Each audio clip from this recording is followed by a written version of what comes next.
Feel your best and amplify your everyday look with Thrive Causemetics. Go to thrivecausemetics.com/shine26 for an exclusive offer of 20% off your first order. That's Thrive Causemetics, CAUSEMETICS.com/shine26. After that separation and then going through the divorce, I was like fast drafting purely out of spite and like escape and just like not wanting to be defined by the moment or this experience. And so I wanted something, I wanted to hold on to something. I wanted something that felt like it was mine. And so I actually think like what felt like it would be almost impossible to write and do well, it ended up kind of being that wish fulfillment. Like, what do I wish I could have had? What do I wish I could have? How do I wish I could have been seen and known and loved? It like reminded me of like what I love about love. Welcome to The Stacks, a podcast about books and the people who read them. I'm your host, Tracy Thomas, and today we are joined by Adrienne Thurman to discuss her debut novel, Don't Tell Me How It Ends. This book follows Kaya Harper, a floundering 20-something who's sworn off romance until she's asked to be the first client in her sister's matchmaking business. As she suffers through bad dates and failed matches, she finds herself falling in love with the tow truck guy, Ro Jackson. Today, Adrienne and I talk about unlikable women characters and their place in the romance genre, how she came to become a romance writer after years of odd jobs moving around the country, and the ways her own divorce empowered her to write this love story. Our book club pick for April is Room Swept Home by Ramika Bingham-Risher, and we will discuss the book with Mahogany Brown on Wednesday, April 29th. Everything we talk about on each episode of The Stacks is linked in our show notes. And if you like this podcast, if you want more bookish content and community, consider joining the Stacks Pack on Patreon and subscribing to my newsletter, Unstacked, on Substack. Each place offers different perks. You're going to find a ton of community conversation over on the Patreon, and you're going to get a lot of my writing and hot takes and literary trends over on the Substack. Plus, and this part's important now, your support makes it possible for me to make The Stacks every single week. To join, head to patreon.com/thestacks for the Stacks Pack and head to tracythomas.substack.com for my newsletter. All right, now it's time for my conversation with Adrienne Thurman.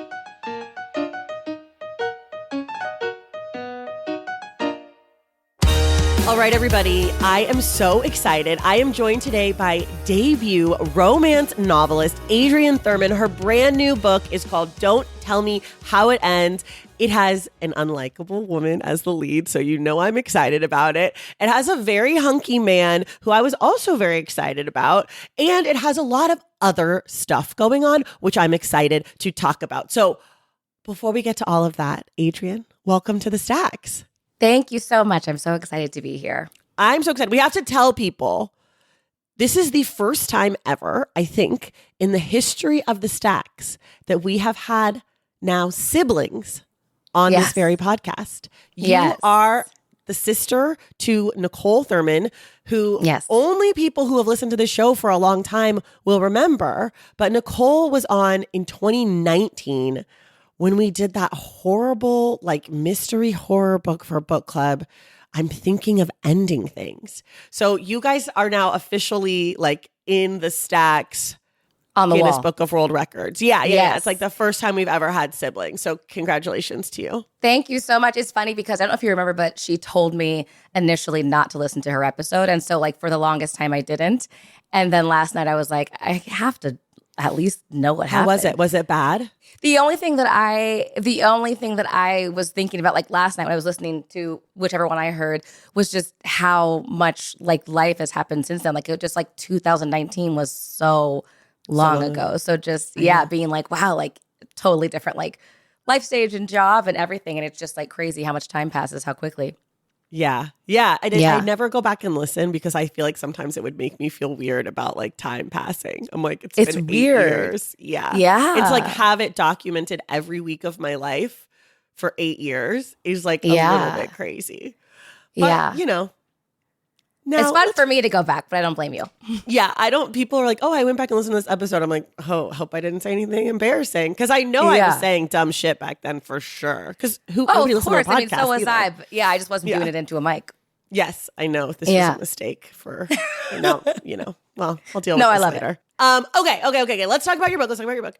Don't tell me how it ends. Tell people Yes. in like 30 seconds or so what this book is about. Okay, so Don't Tell Me How It Ends is a contemporary romance. The story is about Kaya Harper, who is a recent college graduate who's back home for the summer. She is decidedly and very vocally romance and love averse and just not into it. But when her sister decides to start her own matchmaking business, Kaya gets roped in as her first matchmaking client. So the summer that she had expected to be sort of like planning out some practical next steps into her adulthood ends up being like a few months of bad dates and failed matches, and then one chance encounter with a guy who has her questioning everything she thought she knew and believed about love, and ultimately herself. Okay. You are new to writing books. You've got 2 kids' books. You've got this book. Yes. But you had like a whole life before this. What was it that you did? What was your world? And how did you decide, I want to write books. I want to write a romance novel? So I think it's funny. I like been thinking back a lot as I've been like dealing with like the like lead up to the publication of this novel.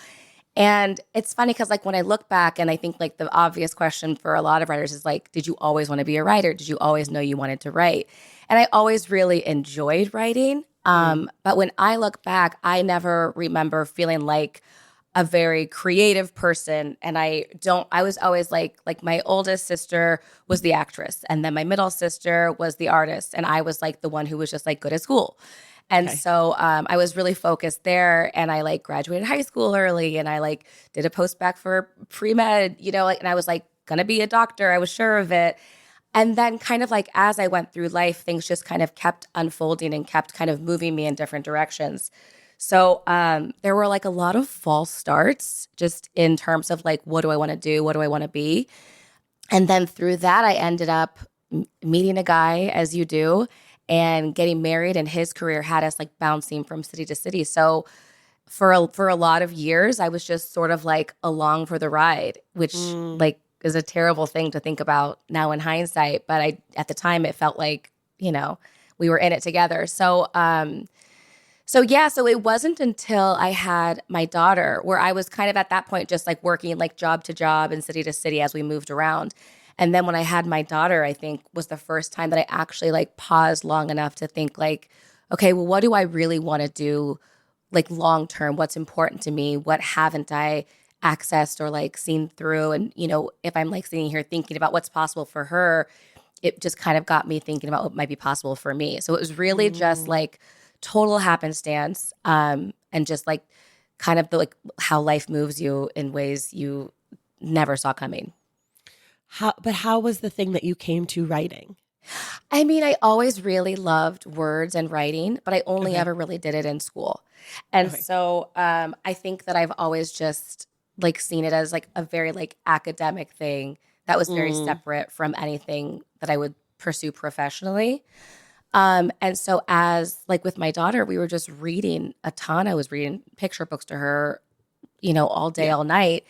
And I think it just like got my head really like working, and I was like, I think I could do this because I've always loved like, you know, like little snippets of like narratives and like little like poems and stuff. And so many of those books are really great, and then some are like less great. And so I feel like it was like a little less daunting to think about tackling that. It just felt like I was like, I could do this. We're always making up songs, and we're always, you know, I was kind of doing it anyway. And so I just tried. I mean, it was truly as simple as that. There was no real like long-term plan or real like, you know, foresight other than just to be like, let me see if I could do it. And so I started writing picture book drafts just like when she would be napping and stuff. And then I just was like, well, let me see if I could publish it or place this anywhere. So it was just like one thing led to the next, but it was never really like, I never really stopped to think, is it feasible? Is it too daunting? Is it too big? It was just like one thing led to the next. And I just, after I had kind of found a little bit of like my groove with picture books, I was like, I wonder if I could write a novel. And that was kind of the beginning of the end. I love this. I love that you were like, let me just see, like, let me just try my hand at this. Yeah. Why romance? I have always loved romance. I think so I was the story, the Black girl in the white, Kansas neighborhood, high schools, whatever.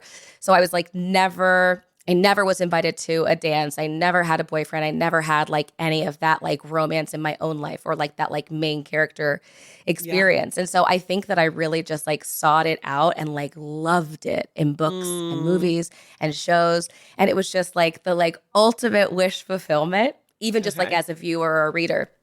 And so I just loved it. I mean, I loved it in the messiest ways that you aren't supposed to learn to love, like 90210, Sure. toxic love. But I just couldn't get enough. And so as I started to get back into reading, because there was a period where I was kind of less into reading.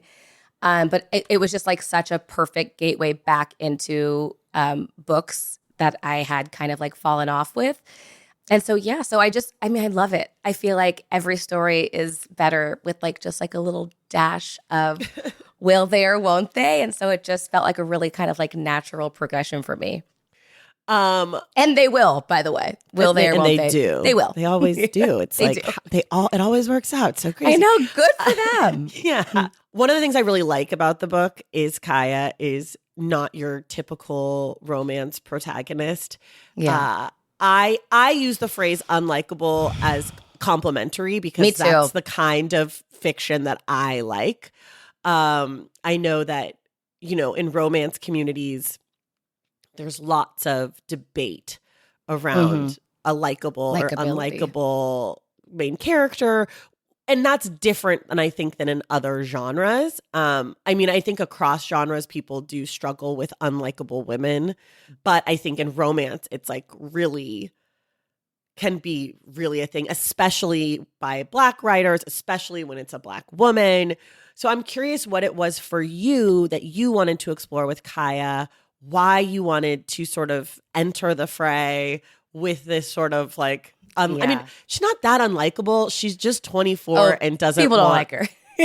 Sure, but she's not this. This isn't a spoiler, but she's not unlikable. She's setting cats on fire. That's what I'm. She's not even unlikable in the sense that she's cheating or doing.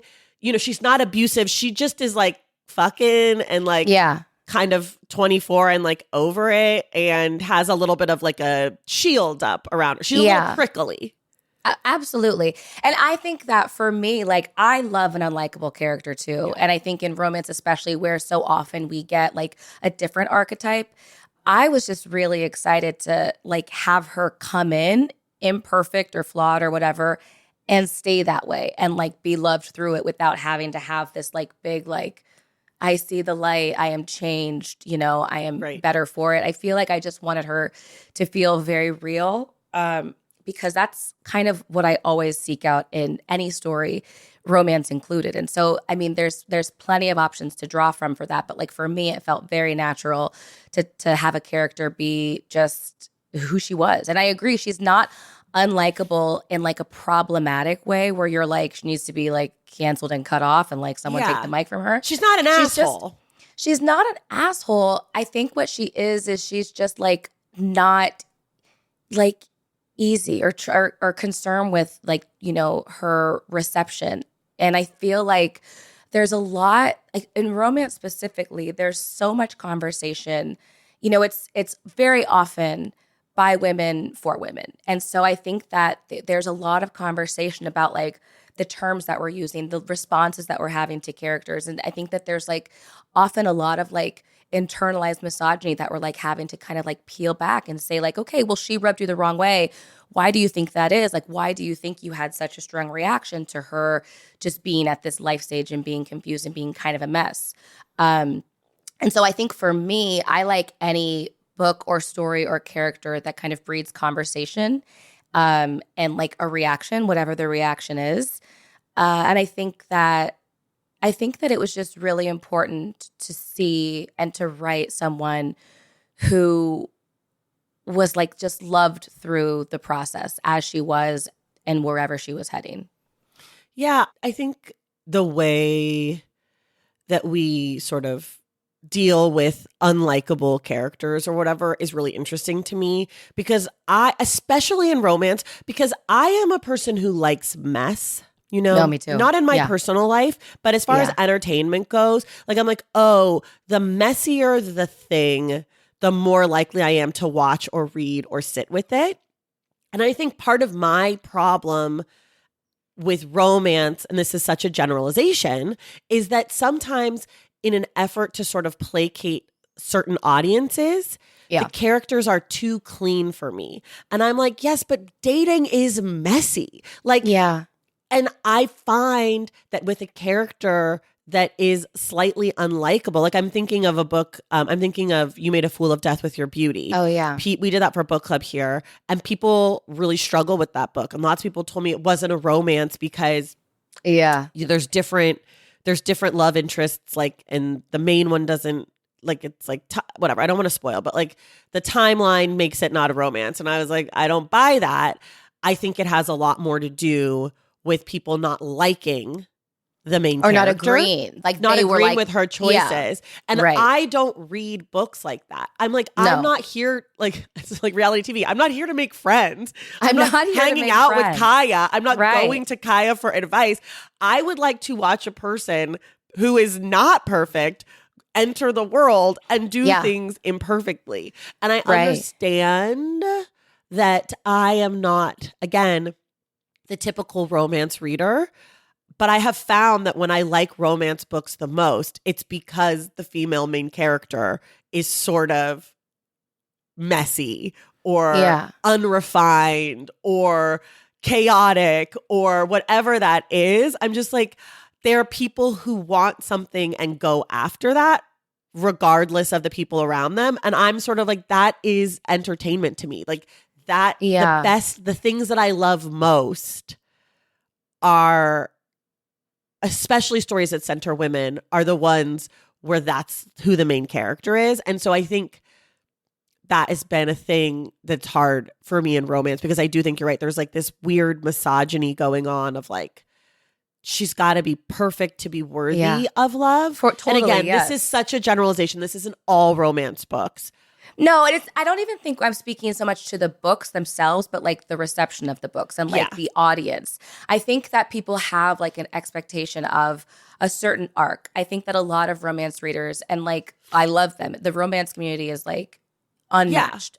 It's like, I mean, they're so rampant and enthusiastic and like really invested. And so a lot of this just comes from that. But I do think that there's like an expectation that like she can be messy, but only this messy and only for this long. And then I need her to kind of like get it together, figure it out, go to therapy, do the things that you would actually tell like a person in like the real world to do. But I think like that's a fine expectation and it works for some stories. I just wish that there was like a little bit more grace for stories that don't necessarily follow that same trajectory, and characters who take a little longer to get there. And I think that it's a combination of like the like self-inserting that makes people feel like a weird mirror to the character, and they're like, well, I wouldn't do that, that's not me. But it's like, again, that's not how I read, but I understand that there's some of that. But I think that also there's, you know, a lot of times, like when we're crafting these characters, we're pulling from people we know or experiences we've seen play out. And it might be like a bunch of mess from a bunch of different people, but it still feels very familiar and maybe a little bit too close sometimes. And then when we're writing a love interest, often we're thinking about who can meet and match and challenge that character. What do they need to have to like stand up and like deserve the airtime, the screen time? But I think sometimes it ends up like the love interest can be a little bit more of like the fictionalized character who can meet a more familiar, maybe more flawed and more familiar in like real ways character where they're at. And I think that sometimes it's like the familiarity breeds contempt a little bit, you know? Yeah. It's like, I know her, but I don't like her because, and it's like, I think you should be able to know her, not like her, and read the story anyway. Yeah. I'm just, as I'm listening to you talk, I'm thinking about like, I mean, it feels like something that's like systemic, that we don't believe like women deserve love unless they have lived up to some certain like checklist. Totally. But I'm also thinking so often, and maybe this is just because I'm a Black woman, so the majority of romance that I read are written about and are center Black women. Yeah, but I feel same. like I hear a lot about unlikable main characters when it comes to Black romance novels. And I can't speak to white romance novels because I don't read them really. And so I don't really know. But I do think that there's something really racialized. And I think I just think it's, it's curious. It's curious. So Nikki Payne, who's a Black romance author, she blurbed this book. And so she wrote an email after she read it. And she was like, we were talking about just like the ways it's like, like a very Black experience, even in all the ways she was like running into herself and like pushing against herself and like refusing to ask for help. I think that there's a certain like lived experience that can be a little uncomfortable to look at and isn't always like pretty and clean, but is, in my opinion, really real, like for better or worse. And I do think that there is, there are so many like huge white romance authors that when you are doing that side-to-side comparison, very often you do see like a stark difference in the character archetypes. So it's tough. I feel like I'm always going to want to write a character that feels like layered and real and messy because like for me, that's why I'm there. Yeah. But I it's like everything else. It's just so subjective and it's like different strokes. So I'm totally okay to like get I couldn't stand her. She was, that's fine.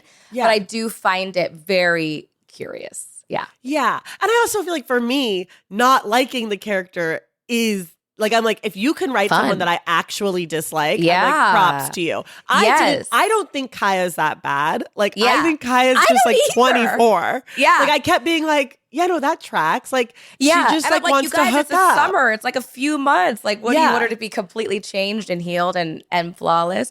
But I do think I think that there's like an expectation that it's like for the first half of the book she can be difficult and then we need her to and then like, she get has to over like be better. I think speaking of like her being 24, one of the things I was thinking about as I was reading this book is like at 24, it might be happily for now, guys, like she just might meet other people. Like, let's be real. Some people get married at 22 and some people get married at 42 and in between those years or never or whatever. But it's like the idea that I was thinking a lot about like what happens to Kaya if this book starts when she's 29, what does that look like? And I'm wondering if you thought at all about when and where to place her, how, like if that's even an exercise you think about as a romance writer, or if you felt very strongly like I want her to be like pretty young. Yeah.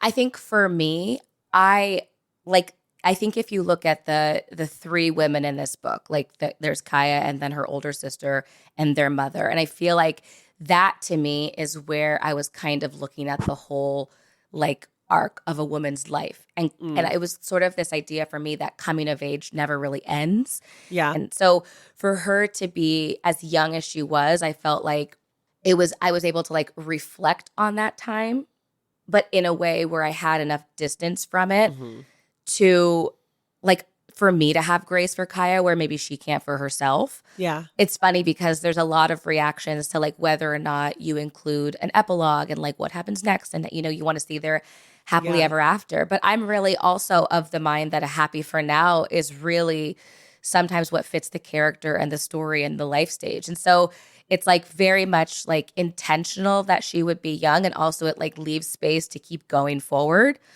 But also, I just feel like it's like an important life stage because it's, I think, maybe one of the first times where you're realizing like, okay, I'm not going to have it figured out in the timeline that I set for myself when I was 8, Yeah. And I feel like that's just like a very confrontive period in life. So I think it was just like ripe for like conversation, as was true for the other characters as well, hopefully. Yeah. Let's take a quick break and then we'll be back. Guess what April is? It's the Stacks anniversary month. That's right. We are officially 8 years old this month, which, what? How can that even be possible that I have been talking into this very microphone for 8 years straight with all of you. I love it. It is one of the great joys of my life, and I could not do it without the support of people. Listening to this independent podcast every week goes such a long way. And if you want to go the extra mile, consider supporting us on Patreon and Substack as well. In both of these spaces, if you join on a paid tier, you make it possible for me to make this podcast every single week, and you earn perks for yourself. Over on Patreon, you can come to our book club meetups, which are a hoot. You can join in our very active private Discord channel. You can be part of our annual mega reading challenge, which helps you diversify and broaden your reading life. Plus, you get an exclusive bonus episode every month. Over on Substack, you get that same bonus episode. Plus, you get all of my hot takes when you read my newsletter Unstacked. Making this podcast takes an entire village. I do mean that. As an independent creator, I could not make this show without the support of my Patreon and my Substack subscribers. You all allow me and my team to do the work that we love. Thank you, thank you, thank you. If you or your friends are looking to meet other book lovers and support an independent podcast, come hang out with me on Patreon at patreon.com/thestacks and subscribe to my newsletter at tracythomas.substack.com. Imagine if edibles just made you feel good instead of too high. Consistent, mellow, and super delicious, Lumi gummies are specifically designed to make you feel good, not stoned. Whether you're looking for an end-of-day de-stressor, a midday mood boost, or help getting the best sleep ever, Lumi Gummies has a strain that's right for you. As we're getting further into spring, my schedule has been ramping up, making it harder and harder for me to find moments of true relaxation. I'm talking about, that melt into the couch, full body kind of rest. No worries or stress, just like, no tension. The good thing is that Lumi Gummies helps you reach that level of tranquility. You just pop one 5-milligram gummy, get cozy, and let the stress melt away while you read and vibe out. And then, an hour later, you're knocked out, and guess what? Best sleep ever. Lumi Gummies are available nationwide. Go to lumigummies.com. That's LUMI gummies.com and use code THESTACKS for 30% off your order. Again, that's LUMIgummies.com, code THESTACKS, lumigummies.com, code THESTACKS. What's the most sustainable way to love fashion? It's changing the way you shop by shopping with The RealReal. The RealReal is the world's largest and most trusted source for authenticated luxury resale. When you shop with The RealReal, you'll find the luxury brands you love, like Prada, Celine, and Loewe, all for up to 90% off retail. And when you're ready to refresh your wardrobe, you can sell the pieces you no longer wear to fund your next new-to-you finds. Buy, sell, repeat. Guilt-free. The RealReal extends the life cycle of luxury by keeping coveted items in rotation. Sell to shop, shop to sell. With The RealReal. It's better for the planet and better for your closet. Plus, during Earth Month, you can earn $100 extra when you sell with The RealReal. Go to therealreal.com to get started. Earn $100 extra during the entire month of April at therealreal.com. That's therealreal.com. Terms apply. All right, we're back. I want to ask you a little bit about your life, only because you've written about it publicly. I normally wouldn't do that, but I do think it's interesting. You went through a divorce sort of while you were working on this book, and you wrote about it on Substack maybe a few years ago, and it was like about writing romance through heartbreak. And so I'm really just curious about that, because it does seem like, you're writing these scenes and it would be like, and then Kaya takes a knife out and stabs him in his dick. It's just like some days you're just like, we had mediation today, and then she went to his house and bashed the windows in his car because men ain't shit. So I'm curious about did you start this book before the divorce? Were you writing this during it? How did it change if this was going on during all of that? Were there moments where you were like, maybe this is literary fiction, maybe this is not a romance, maybe it will fall apart and she'll burn the house down and end up in prison? Who knows? So I'm just sort of curious about all of that. All yes for all the things. But I think that, so I started writing the book before I had any indication that my marriage was on the rocks or ending. So there was like the before times, it was a completely different book, completely different story. I mean, I rewrote it from like the studs. So after that separation and then going through the divorce, I was like fast drafting purely out of spite and like escape and just like not wanting to be defined by the moment or this experience, or like I had invested a lot of myself in my marriage and in sort of like that identity. So I think that when one thing gets completely uprooted, you know, you want to be tethered somewhere into something. And so like obviously like my identity as a mother was really important to me, but it didn't feel like it was like, you know, completely my own. It's really all kind of give. And so I wanted something, I wanted to hold on to something. I wanted something that felt like it was mine. And so as I started to work on it, I really felt like a race against the clock just to see how much I could get done before I fell apart, if that was what was, you know, on the horizon.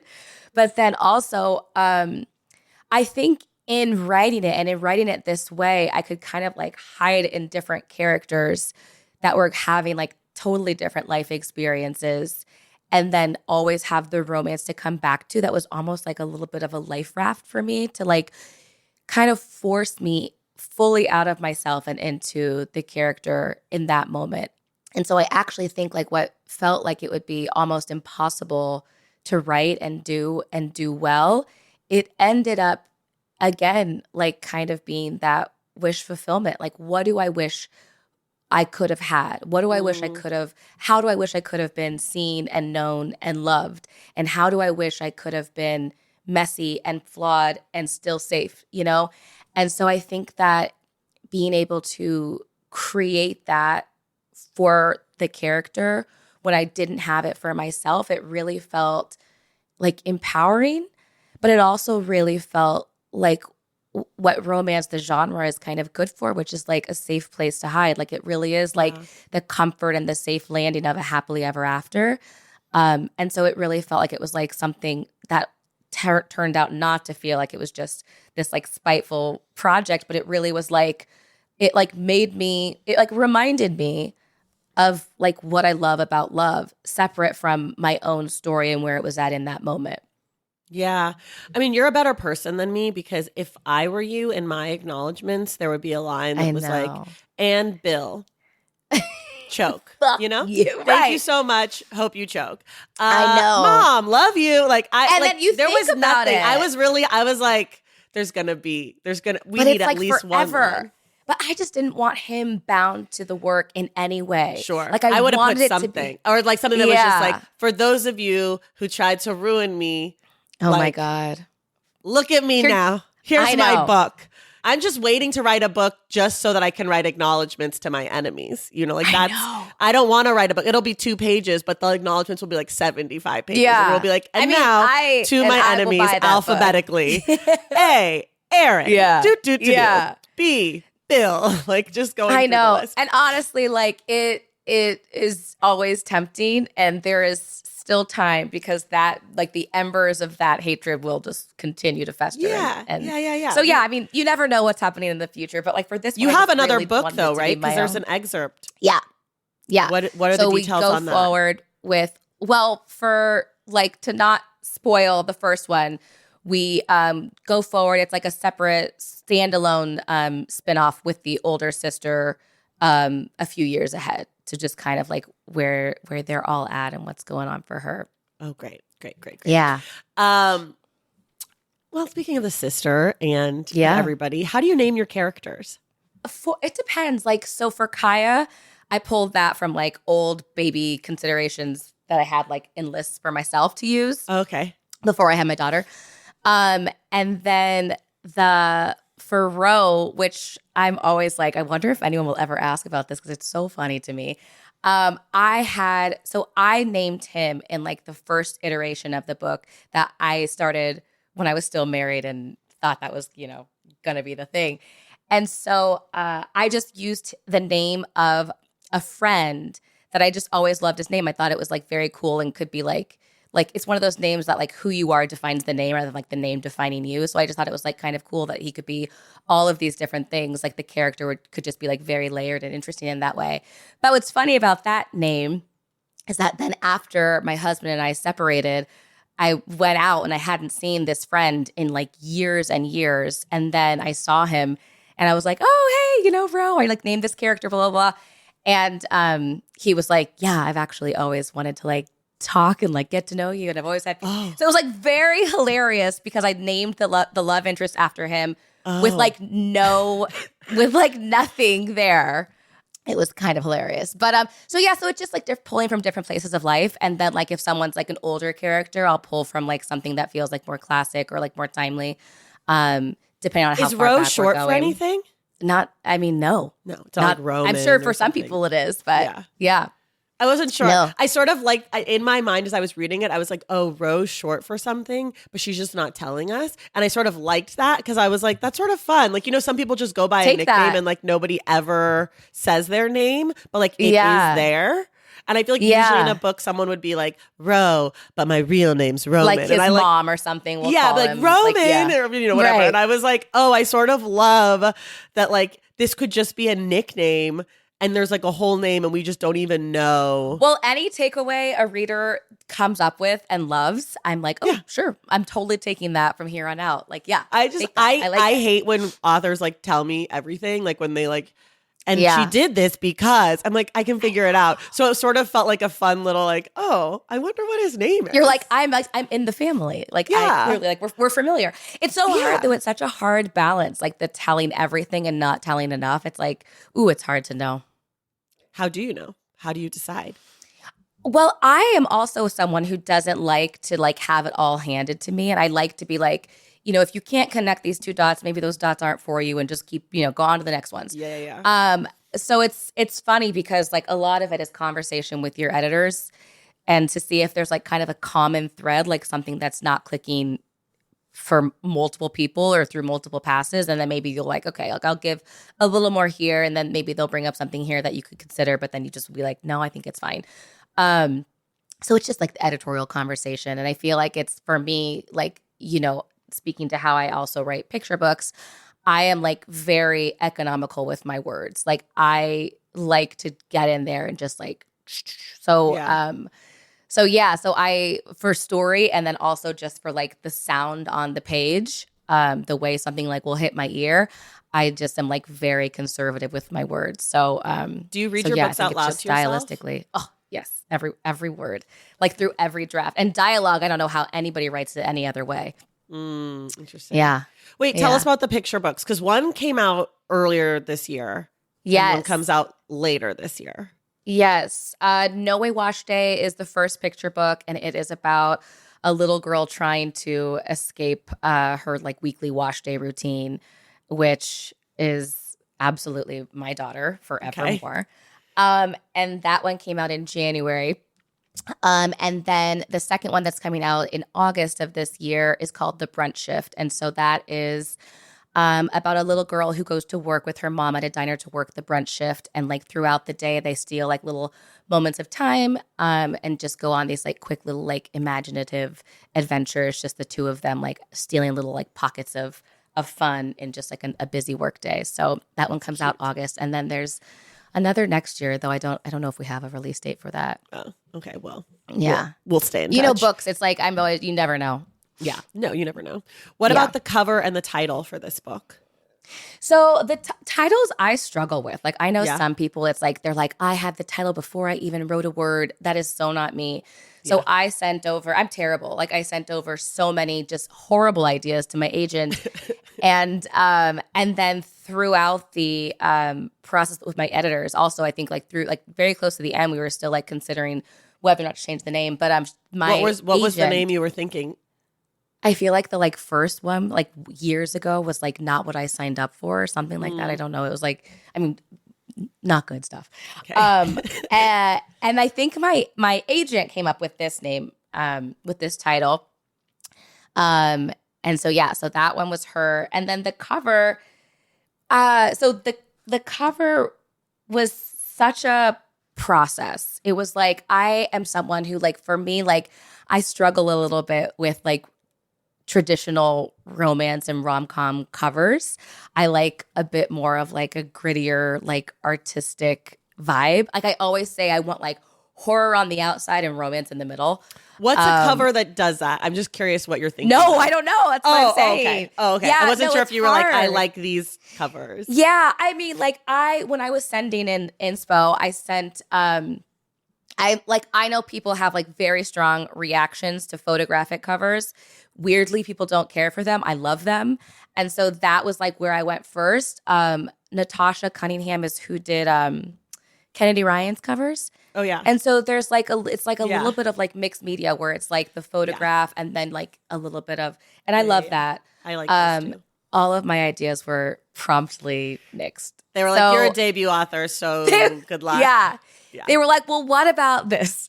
But no, I mean, the artist that they ended up using was someone who does a lot of like really cool work.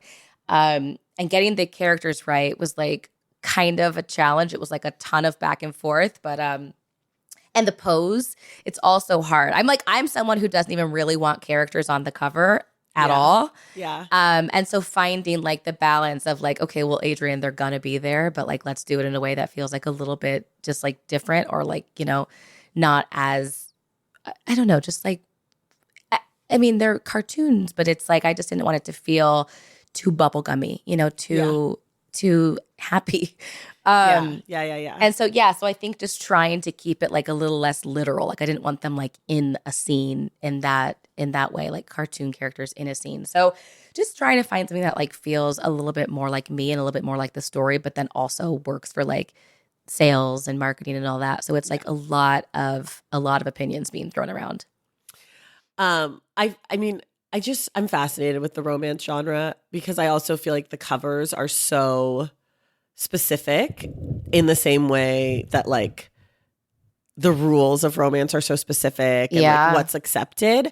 And I become really interested in the evolution, like away from, I guess what they called the clinch cover and like the photo covers to this new like cartoon universe. On your cover, I appreciate that they're kissing. So you're like, oh, this is a romance. Sometimes it's like and that two was the thing. They were like, wanted to cue like far apart on the cover. And I'm just like, is this like, like this could be about anything? Or sometimes it's just like a woman in a, like a cartoon woman. I think I always skew a little bit towards like women's fiction. So I'm like always like a little bit like on the line.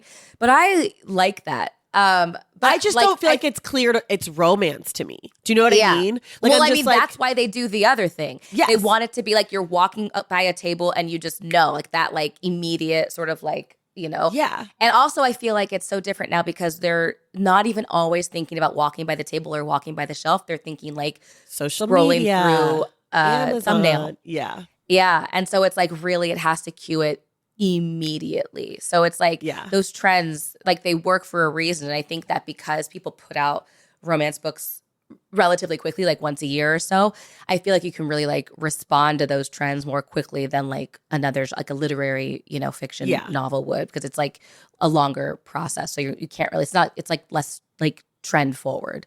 Yeah. But I do think even in the last few years, literary fiction, other types of genre fiction have gotten even more entrenched in the aesthetic of the thing for this reason. Yeah. It's like if someone's scrolling, you want to make sure that you recognize that this book signifies the things that mean thriller or signifies the things that mean literary. I mean, every element of it is just like how quickly can you catch and keep someone's attention, which is But what's crazy is like everyone's like, don't judge a book by a cover. I'm like, no, you're literally supposed to. The cover is designed for you to judge it and decide if you want to spend at a glance $30 on the book in that moment. Now, that doesn't mean that what's in the book will be as good as if it's a beautiful cover or as bad if it's a shit cover. But the cover is there for you to judge and make a decision. It's designed so hyper specifically for that exact reason. Yeah. I mean, for everything, like for food or like a cake, like why is a cake pretty? So you want to taste it. Like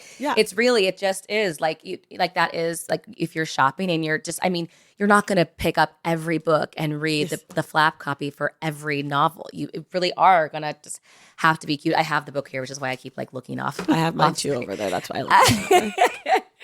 But yeah, it really is just like how quickly can we cue you into what you're getting. Is there anything that's not in the book that you wish was? I think initially I spent a little bit more time with Kaya before she went home. It's always interesting because like, especially for romance, you like kind of have to like hit the ground running. And, you know, we want to meet the love interest. We want to, you know, get to that inciting incident. And so I feel like that beginning is always a balance of like how much to give and how quick to move. So there were some moments with her at home before she came home that I thought were fun and helped kind of like set an established character. I feel like if I could maybe add something now, it would be like potentially an epilogue because I feel like people are just like hungry for it. But for my own self and like my own needs, like what I wanted the story to be, I feel like we really got what I wanted in there. So yeah. How do you write? How many hours a day? How often? Music or no? In the home, out of the home? Snacks, beverage, rituals? Yeah. I started writing when my daughter was tiny.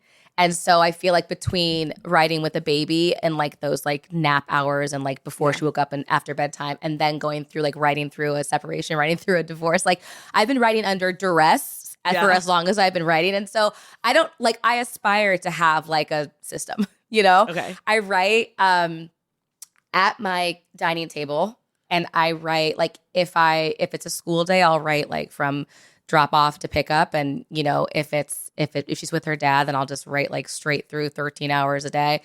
So I'm still kind of in that stage where she's like young enough to where it's like really just like you write where you like for as long as you can, when you can, where you can.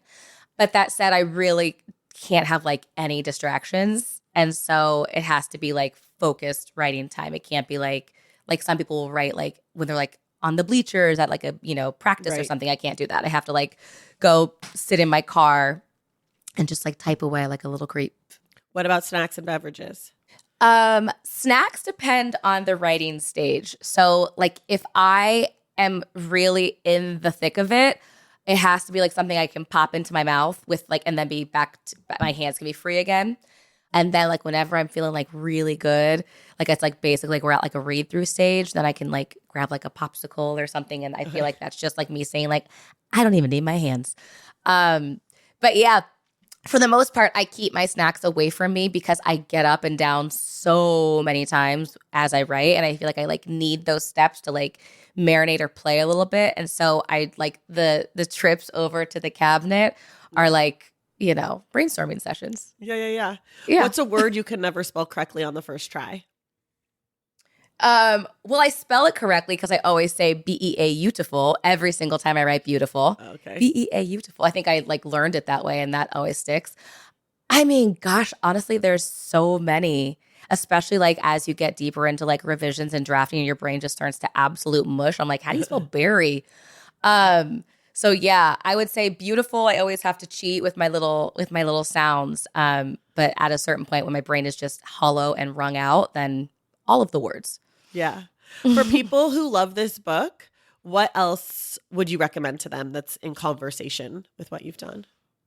I love Bolu Babalola. Do you know her? She's like a British Nigeria. Honey and sweet. Honey. She's honey and spice and then spice. Sweet heat. So yes. Yes. Okay. I got something in there.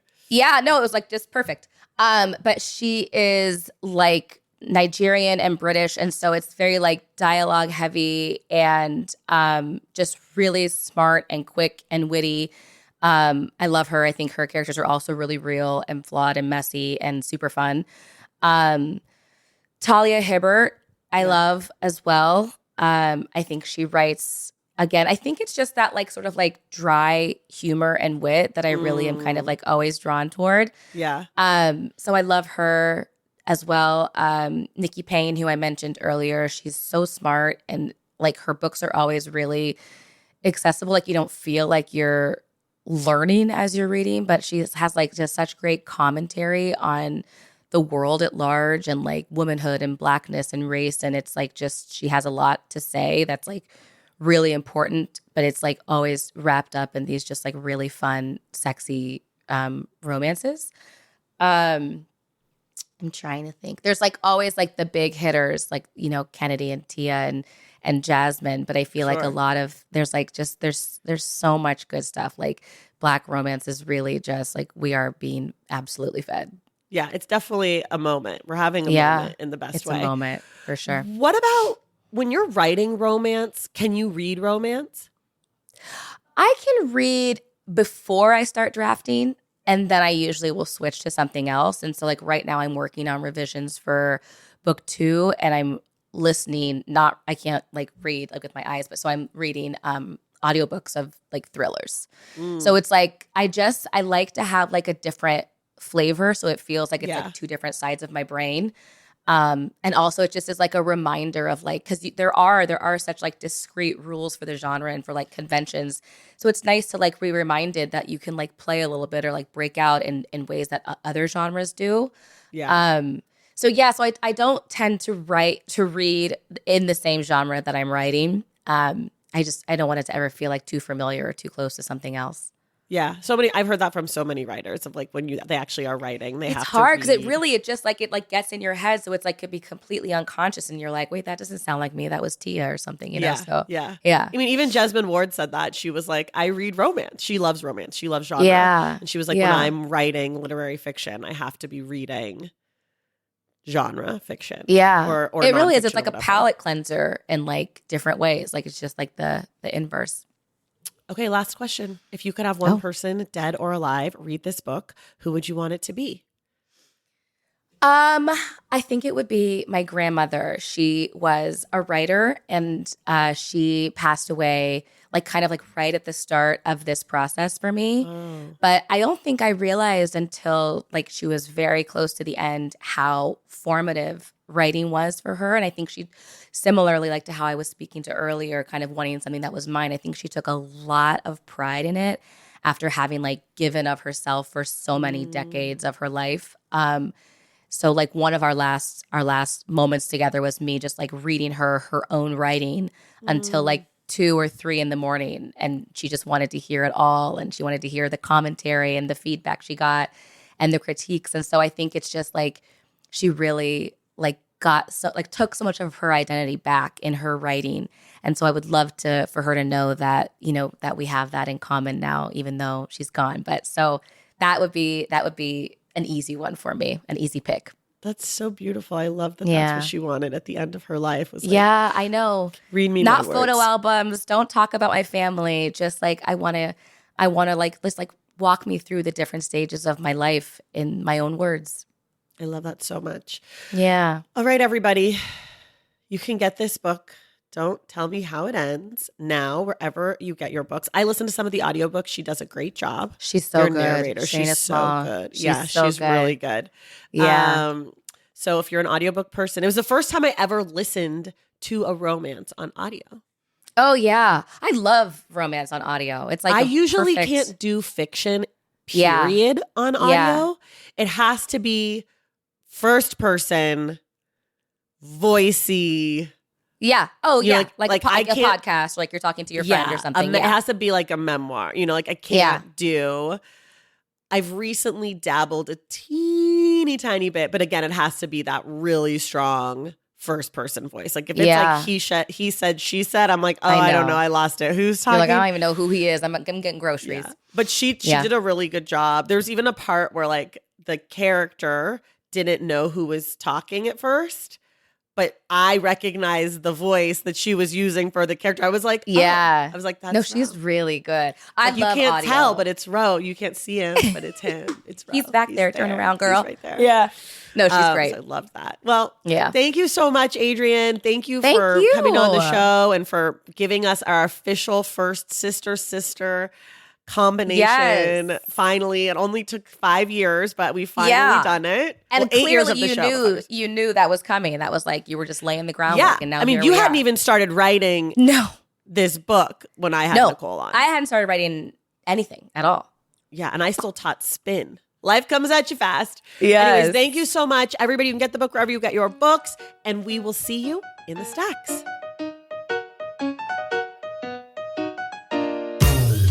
Thank you all so much for listening, and thank you again to Adrienne Thurman for joining the show. I'd also like to say a huge thank you to Nicole Thurman for making this episode possible. Our book club pick for April is Room Swept Home by Ramika Bingham-Risher. We will discuss the book on Wednesday, April 29th with Mahogany Brown. If you love The Stacks and want inside access to it, head to patreon.com/thestacks to join the Stacks Pack and subscribe to my newsletter at tracythomas.substack.com. Please make sure that wherever you are listening to The Stacks right now, you are subscribed. If you are listening through Apple Podcasts or Spotify, will you leave us a little review that tells folks what they can expect to hear on this podcast and why you love it? For more from The Stacks, follow us on social media at The Stacks Pod on Instagram, Threads, and now we're on YouTube. And check out our website at thestackspodcast.com. This episode of The Stacks was edited by Christian Duenas with production assistance from Sahara Clement.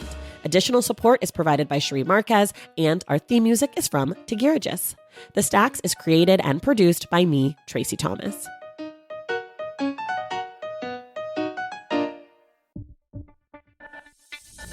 I'll be honest, shopping for clothes is not my favorite thing. I just want to look good without overthinking it.